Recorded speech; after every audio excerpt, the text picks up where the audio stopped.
Učenici osnovne škole Nikola Tesla u Skeli na časovima ekološke sekcije su učili na koji način da sačuvaju prirodu i da od otpadnih materijala naprave nešto korisno. Dobar rezultat rada u okviru ekološke sekcije koju pohađaju svi đaci od 1. do 4. razreda bio je očekivan.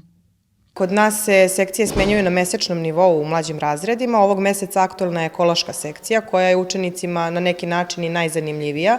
Učestvovali smo na konkursu Eko dvorišta gde smo sa njihovim radovima osvojili 3. mesto i oni su pravili, kao što možete vidjeti, različite materijale koji su i upotrebnog karaktera, kao što imamo jednu lampu koju su učenici 4. razreda pravili abažur za nju. O svojim utiscima i radu u okviru ekološke sekcije govorili su i najmlađi. Mi smo sve ovo radili zajedno i svi smo se zajedno družili, pa planiram i sledeće godine da učestvujemo u ovome. Radeći na ovom ja sam naučio šta je reciklaža, a to je u stvari da od starih predmeta što su iskorišćeni pravimo nove, koji su upotrebljivi. Mi smo pravili kućice od drveta i od metle i hranili smo ptice.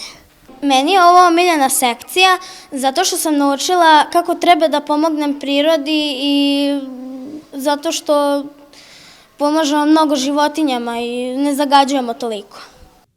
Prema rečima đaka, ova sekcija spojila je lepo i korisno i bila je jedna od najdražih na kojoj su učestvovali jer su imali priliku da iskažu svoju kreativnost samo uz pomoć flaša, čepova i papira. Tu su različiti predmeti od ukrasa, od didaktički materijali koje su učenici starijih razreda koristili na časovima hemije, preko igračaka, dok čak i pored jedne imamo jednu fontanu od plastičnih flaša, Heron fontanu, koja zaista radi na vrlo jednostavan način. Sve su oni sami pravili, svi učenici su bili uključeni uz našu normalno pomoć i instrukcije, ali dosta ideja je bilo njihovo i praktično veći deo su oni odradili sami, samo prateći naša uputstva i dosta ideja su sami smislili, doneli, izneli. To im je nekako bila najzanimljivija sekcija zato što su upravo oni mogli da osmisle šta će praviti, kako će praviti, koje će materijale koristiti. U okviru ekološke sekcije učenici će još raditi na uređenju dvorišta i sadnji cveća, a nakon toga sledi dramsko-literarna sekcija kojom će se i završiti ova školska godina.